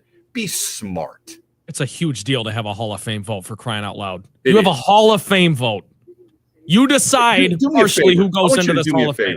I want you to look deep of all the best big game pitchers in your lifetime. It's hard for you to go back. You and I can't go back to, Walter Johnson. All right. I know you may think I can, but I can't. And there were some really unbelievable seasons. Vida Blue had an unbelievable season, right? Everybody talks about Pedro Martinez. Look at some of the seasons Vida Blue had. Look at Denny McLain's 1968 regular season. He wasn't great in the World Series. All right. Curt Schilling's one of the best big game pitchers you will ever see in the sport. Andy Pettit's in that conversation. Jack Morris is in that conversation. It's not the only reason that you're a Hall of Famer. Oral Hershiser's in the Hall of Fame for more than just he was a big game pitcher, right? So I believe Oral Hershiser's in the Hall of Fame, isn't he? I believe he is. I'll double check that. Please double check that. Don't want to make mislead people. Anyway, Curt Schilling's one of the best big game pitchers you will ever see. Forget about the image of a bloody sock. I'm just talking about him throwing. Hershiser's not in, by the way. Oh, wow. Okay. Not yet, at least. That's a little surprising to me. Thanks for looking that up. So take Hershiser out. Schilling's one of the best big game guys. He belongs, not just because of what he did in big games, but because of his career. And it's a career achievement. Obviously, you know that. I just get a little put off by some of these baseball writers now telling us how important it is to vote for certain guys. And if you don't, I want to know who you are. Because I want to know I want to know who you voted for. Once you, and maybe I'm wrong here. Maybe he has made his ballot public every single year. I doubt that, but I would love to see how many times he's been wrong and how he's handled that. So I try to give him a little bit of leeway in that regard. But the whole standing on this mountain of, this is how it should be is a little it puts me off a little. Well, it's pompous. I don't know John Hyman. Okay. I'm not saying him personally. I think he does really good work. I would say that. I think he does really good work. I'm not a huge fan of him on TV, but writing wise and everything, I think he does really good work. So I don't know him. So it's hard for me to say I think broad brush, unfortunately, that's what a lot of baseball writers are viewed as. I would push back on a number of people I know, like John Paul Morosi's a great example. Jason Beck's a really good example. There's a lot of writers out there who are down to earth, good people. John Paul Morosi's probably the exception to the rule. I wish more people in general, in sports or in life, were like him. But what he said is fantastic. In case you missed it on MLB Network, it's like, look, we got to look at guys like Kenny Lofton. We got to look at guys like Don Mattingly. We got to look at Lou Whitaker. I mean, it's stupid that Don Mattingly's not in the Hall of Fame. It really is. I mean, I think baseball writers and baseball in general should look at that. Like we were just talking about Ben Johnson and Aaron Glenn and how it's great for Lions fans. I think it's great for Dan Campbell. It's great for the Lions that they've got people others want. That's a compliment, right? And they should brag about that. This thing here, what's going on with baseball, they should be ashamed of. They really should be. And they should take a hard look at it. If I were commissioner, or if I were the Baseball Hall of Fame, it's not the commissioner. If I ran the Baseball Hall of Fame, I would make sure I would do a clean slate almost. And I would want the strong credentials of just because you've been covering baseball for 10 years doesn't mean that you deserve the Hall of Fame vote.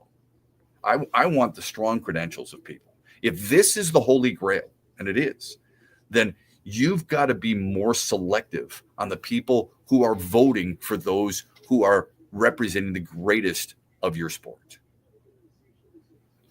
I'm not telling you I would take that vote away from certain individuals, but I think they need to do a deeper dive, and I would expand it to people, as I've said before ad nauseum, who broadcast games too for a period of time because they've seen them.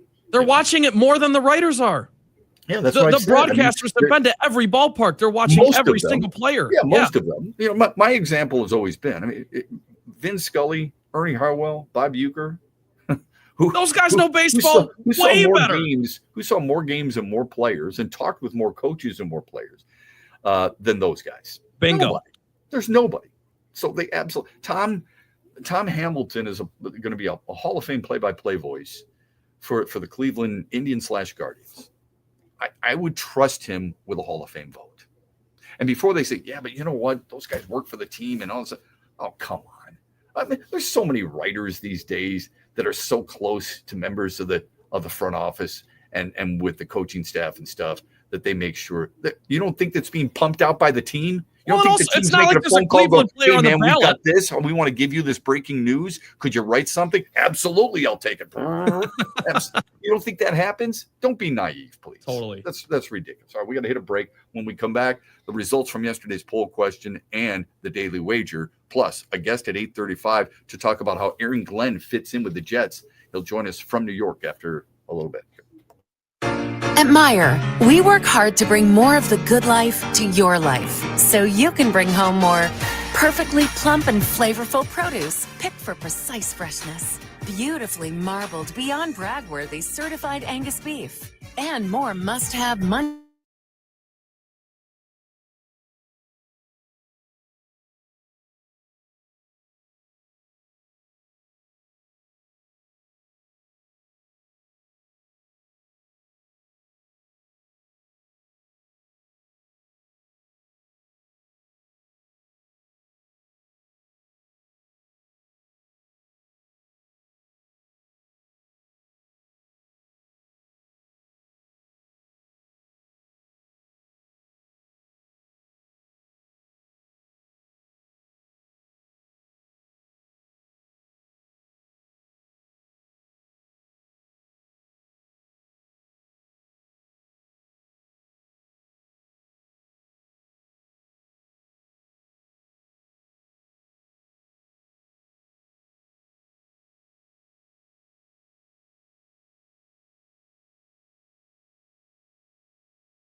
I was reading an article a while back. It was middle of the month, a couple weeks ago, and it was about baseball, and they were giving you an idea of what they think are the rosters and trades and free agency. If it didn't exist, what would your team look like?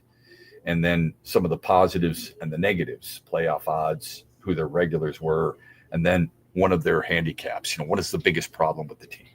So immediately, what do? Of course, I go to the Tigers. And what do I see? What's the handicap? What do you think the handicap is for them? It's the bias. Yeah. So it got me thinking. This. And they were ranked 26th, by the way, out of the 30 teams. Yeah. Which doesn't mean it's right. I'm just saying that's what they. Let me ask you: have you ever talked to anybody recently, within the last, let's say, 2 years? Have you ever talked to them about the Tigers and Javier Baez's name hasn't been brought up? No. I've got a good buddy who's a Milwaukee Brewers fan, diehard, and he laughs at the Tigers every chance he gets, and always, to your point, Shep, brings up Javier Baez in the contract. He's always like, how many more years you got of that guy? Yeah. I'm like, 3. Yeah. Hopefully less. We'll see. I'm holding out hope. I don't have faith, but he's got 3 more years on his deal. Yeah. That's where we're at. Look, you could have gone back and said, hold on a second. The contract that you gave Christian Yelich didn't look great right away. Now, he's been good since. But I would remind you that you gave some pretty bad contracts to players too. When you gave what was the Yelich 9 years over $200 million. 9 years over $200 million. That's a tough one. I'm not saying it's the same type of bad contract that Steven Matz got going to the Cardinals. I'm just saying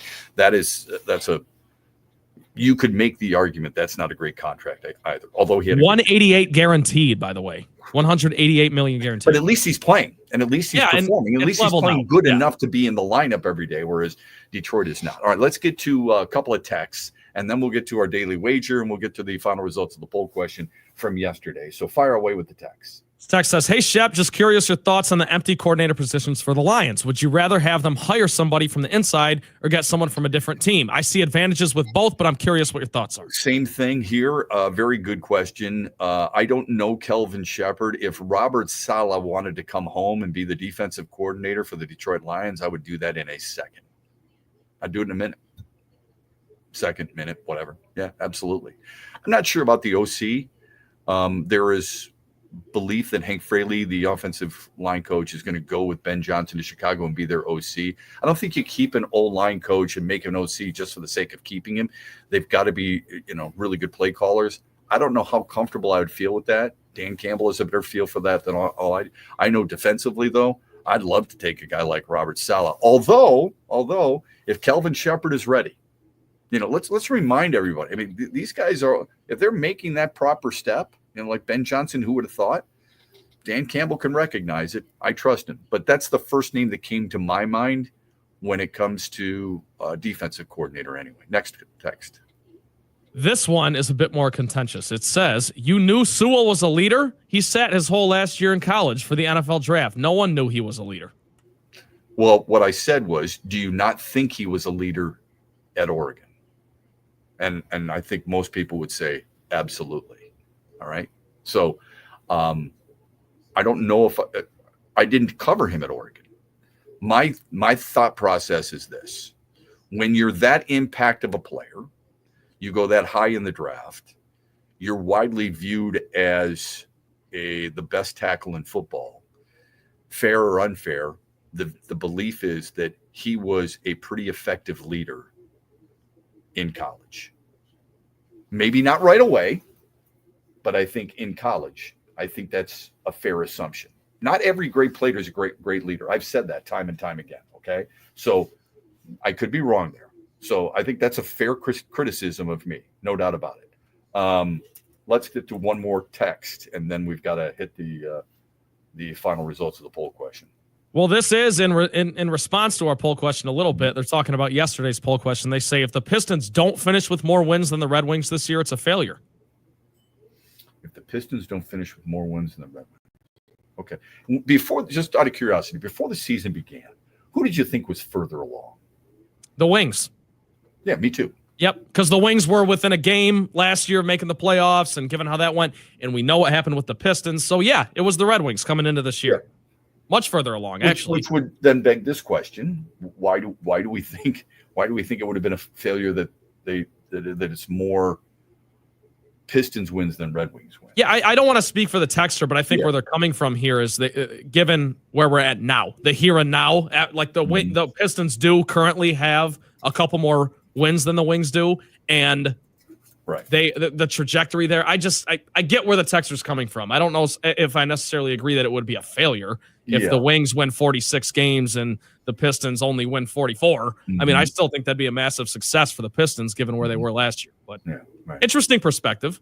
It is. I think so too. I like that very much. Again, I'm not so sure that's the case, but if you say so, all right, then I guess I understand. You're entitled to your feelings. Yeah. Just out of curiosity, did when they say, that whole pandemic, that was Penei Sewell's senior year, right? It was. Yeah, it was 2020. Yeah. Okay. So to say that he's not a leader because he sat out the pandemic year, do you think that's a fair assessment? I mean, here's a guy who was a unanimous All-American. All right, he's first team All Pac-12. He won the Morris Trophy. He's an Outland Trophy winner.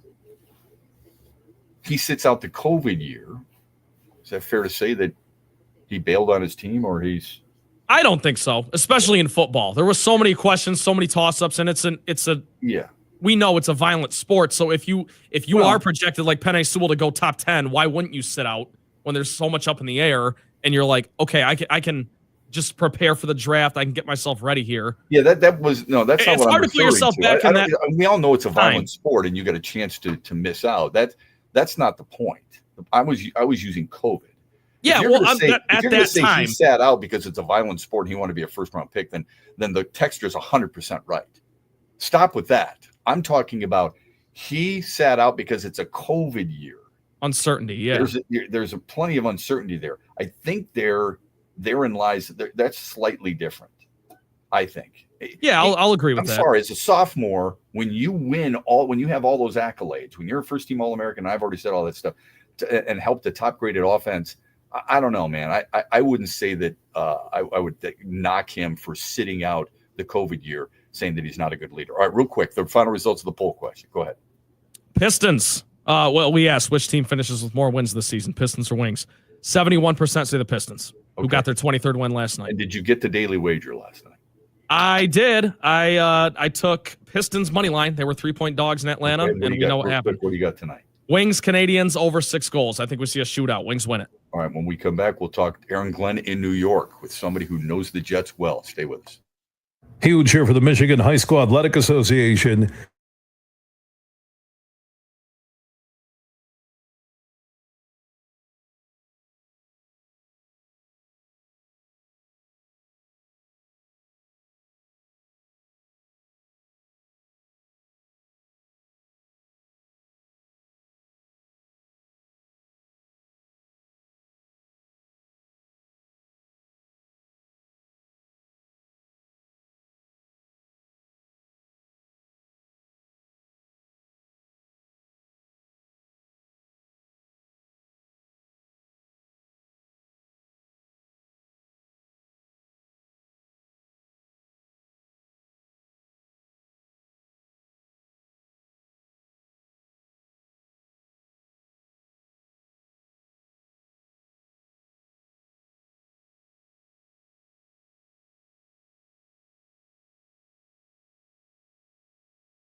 A lot of people in life wear multiple hats in their job. Mark Malusis does just that in New York as a sports anchor at PIX 11 in New York City and a host on WFAN in New York. You can follow him on Twitter at Mark with a C, Malusis, Malusis, and he joins us to talk about Aaron Glenn being the new head coach of the New York Jets. Mark, we appreciate the time. How are you today?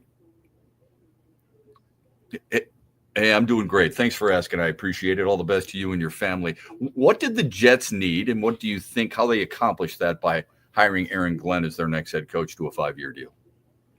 Yeah, I mean, I think they need a lot. So let's just start. I thought they were really poorly coached this past year. And I don't think I could like the hiring of Aaron Glenn. I don't know what he exactly is going to be as a head coach, right? So that's to be determined. I like, kind of his mission statement. Like the statement after the Jets made the announcement official last night, or the hiring official last night, about, he expects to win and he's home. I think there's a lot of things that work in Glenn's favor. Even though the Jets do have a tendency to trend toward hiring defensive coordinators, I thought they were going to go with somebody had a little bit of experience. I think Glenn needs to be a culture changer within that building, because I think there's a lot wrong with this team. It's not an untalented Jet roster. They have a lot of free agents going into the offseason, have to make a decision about Aaron Rodgers, whether or not he's going to be their quarterback. I ask those that say, well, you can't move forward with Rodgers. Well, is there really a better option out there for the Jets? But for Glenn in particular, knows the organization, was drafted by the Jets, played 8 years here, was a scout here, worked his way up, was a really good defensive coordinator for Dan Campbell, understands what it takes to kind of turn a franchise around, because was part of it out in Detroit. And, for a franchise that has not made the playoffs since 2010, they expect him to do the same here in New York. And I think there are going to be a lot of people, whether it be former Jets, people that have been fans of this organization for a long time, that are going to be rooting for Aaron Glenn to be really, really successful. I think he's going to have that opportunity to do so. Yeah, Joe Namath came out and publicly was really supportive of Aaron Glenn, now the head coach of the New York Jets. You mentioned culture. I don't think a head coach is the only one who can change a culture in an organization. I think it starts near the top. I think a big reason Detroit changed their culture is because of Brad Holmes and Chris Spielman, and we'll get to that later on. What are your thoughts on that? How a coach can at least help aid in changing a culture of a team that needs that change? Yeah, man. I mean, when I was down in Florham Park at times this past season, everyone was talking about accountability or lack thereof. The pre-snap penalties, the penalties throughout the course of the game, making similar mistakes week in and week out, nothing necessarily getting better. That is the stuff that's got to change. I mean, because we could debate about where the Jets are talent-wise as compared to every other team in the National Football League, but this is not an untalented roster, right? Mm-hmm. So it's a big-time failure that they're sitting there now with the 7th overall pick in the NFL draft come the spring. With all that, I think the head coach does play a pivotal role in changing the culture. What do you want to be? What is going to define Jet football? How do you hold players accountable? You can be demanding without being demeaning, right? So you can be demanding of players, and that's what players want, because as a head coach and a coaching staff, you're there to try and get the best out of your team and each and every one of the players, and everyone to kind of work together as a unit, all three phases. So I don't disagree with you. I don't think it's just one individual. I think it's got to be really, throughout the organization, top on down, from the GM to the assistant GM to the scouts to the coach, the head coach to the coordinators, then to the rest of the coaching staff, onto the players. So it's got to be everyone working in unison, but it's got to be a combination of, well, it's nice that you have a collection of talent, but what are we going to be defined by? What are we going to be defined by offensively, defensively? What do I feel needs to be here in 2025 for us to be successful on the field? Because ultimately that's what it's about. It's not a matter of winning the hiring process or winning the press conference. It's winning games on Sunday and on Monday nights and on Sunday nights and on Thursdays. 100%, man. We've said the same thing for a lot of years. Woody Johnson is the owner there. How much does he stand in the way with his two sons and some of the reported ridiculous notions on why they have chosen or not chosen free agents or players in general. I don't know how much of that is true, but it has been made mention in the public on more than one occasion. How much do you think he stands in the way of success for a guy like Aaron Glenn or the franchise as a whole? Yeah, I think he's a problem. I mean, I think he's a problem when things start to go awry a little bit more than initially. I think Aaron Glenn's going to be given, the runway to, when whoever the general manager is, they're going to be given the runway to be successful. But, I don't know whether 100% of that story in The Athletic or the two stories in The Athletic are true, or whether it's 65 or 70%. We do know this. The Jets are an unhealthy franchise, right? There's a lot that goes wrong. So, whether it be, his sons, the Bobs, everything that was written in The Athletic, everything was running wild down in Florham Park because they were not successful, right? David, I used to do a show with David Deal all the time. He goes, nothing in the NFL is better than vitamin W, which means win, right? The Jets have not won a lot of football games. So is Woody an issue? For sure. Do I think it helps Aaron Glenn now? The fact that the gravitas for Glenn, that he's a former player, has worked in the organization, has a relationship with Woody Johnson. Yes. Does it help Aaron Glenn that Woody Johnson hired him? Yes. So I don't think initially Woody's going to get in the way, but there's a reason why this Jet organization has failed so miserably on the field, and the owner plays a massive role because the fish stinks from the head down. If you don't blame the owner, it's his organization, it's his team. He's owned the team for 25 years. They've made the playoffs 6 times. They haven't made the playoffs since 2010. All right. Mark Malusis, who's an outstanding sports anchor in New York City and host at WFAN, joining us. You can follow him on Twitter at Mark Malusis. It's MarcMalusis. Who's his boss? Who's going to be Aaron Glenn's boss? Where are you with that whole situation, knowing that the Lions' own Chris Spielman was in the running for that too? Yeah, he was in the running, and it seemed like it was going to be a package deal with Lance Newmark, the assistant GM for the Washington Commanders, who's been working with Adam Peters, based on the fact came from Detroit. He was part of Detroit too. He was in Detroit for 26 years, right? Oh.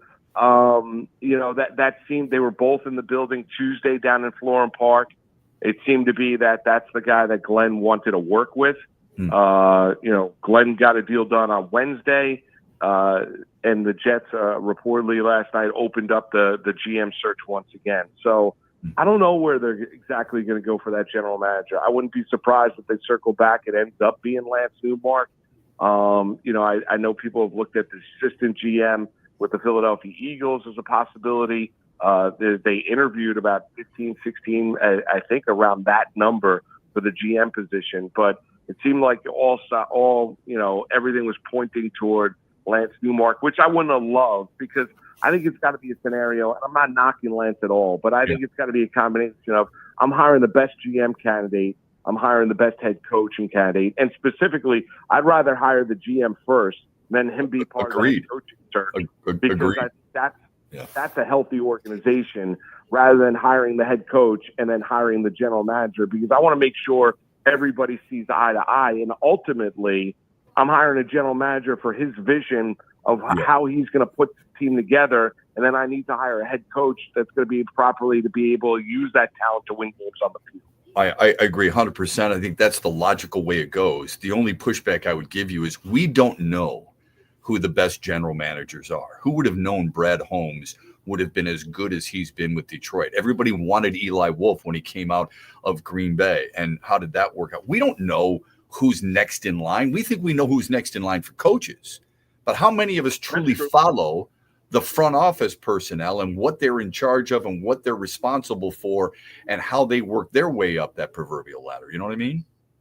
Yeah, no, that's a great point. And I think you bring up a great example in Detroit because of the relationship that Holmes and Campbell have, right? So that's really what you want. You want to have a general manager and a head coach that, maybe that have a similar vision of what football for that organization is going to look like, right?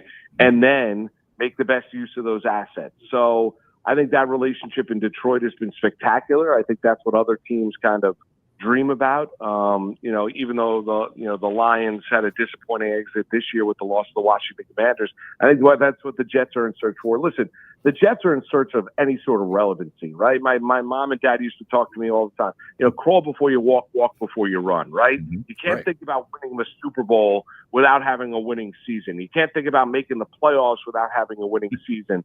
The Jets right now have been a team that's been at times having a really talented roster that has underperformed and it's had one bad loss after another. So they've got to get back to finding ways to win games. Because I'll tell you this, some of the young players you talk about on this team, whether it be Quinnen Williams, Sauce Gardner, Garrett Wilson, right? Just naming three of them, Breece Hall, for those. They came here after they got drafted thinking that there was going to be great change in New York with their presence. And nothing has changed. So that's got to start to change, because I would imagine for young, really talented players, it's starting to get frustrating. Credibility is really important. When you talk to your audience, you have credibility in order for them to believe you. Aaron Glenn's credibility was really important before he got the job there in New York. How much do you think it mattered that he was able to put together, whether you believe their defense was great or not, it did help them get 15 wins. It's not all about the offense. I've said that all season long. I've said it for the last 2 years. Aaron Glenn, what he was able to do without the likes of some of his best players at every level of the defense, speaks and screams to his credibility. How important do you think that was in him landing the job? Because it's not just sentimental. It's not just the fact that he was drafted by the Jets and worked there in the scouting department, right? Well, I totally agree with you. Because I think you learn a lot about a coach regardless of level, right? So we're talking about the defensive coordinator he was with the Detroit Lions when you don't have all your great personnel. Mm-hmm. How do you still put together a defensive game plan to be able to be successful, right? Ultimately, that's what you're looking at. It's easy to win when everything's great, when injuries haven't hit you, when you've got an all-time great quarterback, all those things work.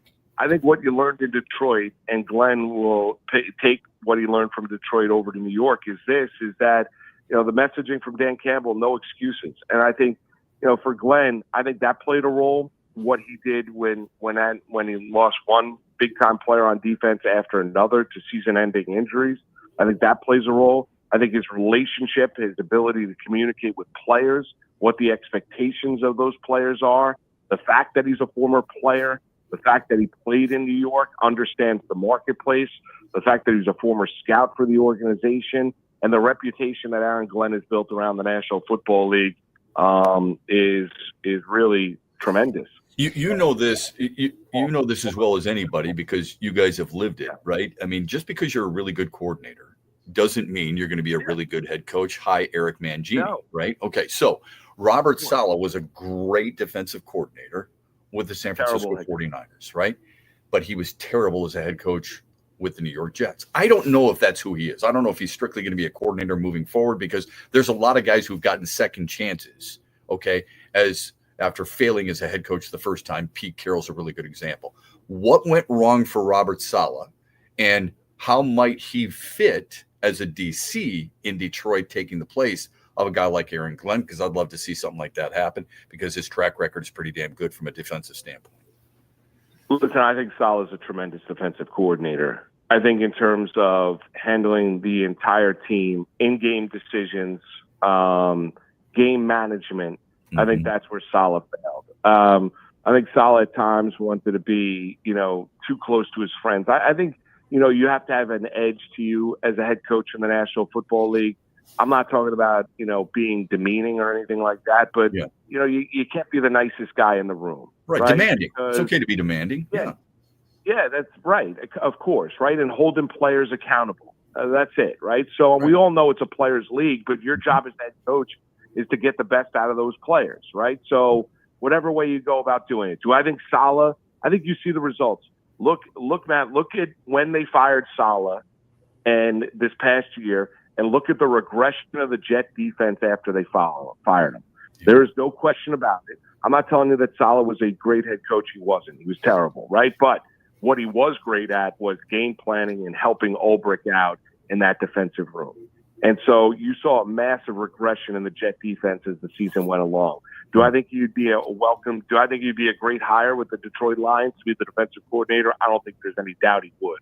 I think he'd be fantastic. I have no doubt that Rob Saleh is a great defensive coordinator. I just don't think he was a particularly good head coach. Plus, he'd be coming home because he's from Dearborn, Michigan. One more thought from you, and it's not Jets related. I know oftentimes people fair or unfairly label New Yorkers as, well, you're in line with the Giants and the Yankees and the Rangers and, you know, what the Knicks, right? I don't know how that works there in New York, to each his own, but I do know you're a Mets fan.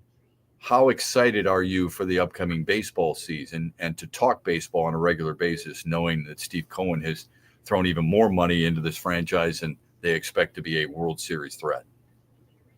Yeah, I mean, listen, I think everything's changed with Cohen owning the team.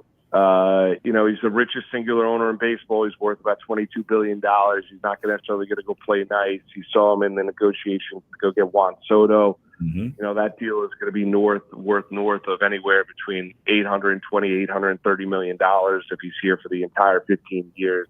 I mean, it's a ridiculous contract that Soto got. But, you know, he hit free agency at 26 and he had a number of different suitors. So congratulations to Juan Soto.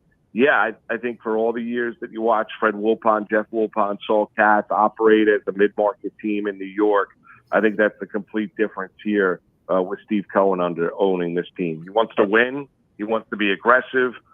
He loves owning the Mets. He's made improvements to the stadium. He wants to develop around Citi Field as well. But now the expectations, last year the Mets were the kind of the comeback darling. No one expected them after them being 10, 11 games under 500 in late May. The Mets will enter 2025 with the expectations to compete for an NL pennant. Now, how realistic is that with what the Dodgers have done this offseason? Well, on paper, the Los Angeles Dodgers are more talented than the New York Mets, but those are going to be the expectations now with Cohen owning the team moving forward. It's great insight, Mark. Really appreciate it. Enjoy the conversation very much. Hope we can do it again. Continued success for you in New York, both TV and radio-wise. Appreciate the time today. Yeah, man, anytime, man. You got it. Have a great day. All right, you too, buddy. That's Mark Malusis. Boy, what a good dude and good conversation to have about Aaron Glenn, the Jets situation, and even just a snippet of baseball. We'll have him on again because he's really good. You can follow him at Mark Malusis on Twitter. Our thanks to Trent Bally, our producer. Our thanks to you for your texts, and of course to Mark Malusis for joining us. We're back with you tomorrow morning, 6 a.m. here on X's and Bros across the great state of Michigan, and streaming as well on YouTube. Oh, there's a dial tone on YouTube, on X, and on Facebook. Have a great rest of your Thursday, everybody. Stay warm. Hey, Michigan, all right, I gotta let's get to go. I'll see you. We'll talk. Okay, great stuff. He was really good. So thank you for that. It's good stuff. Yeah. All right. Sorry.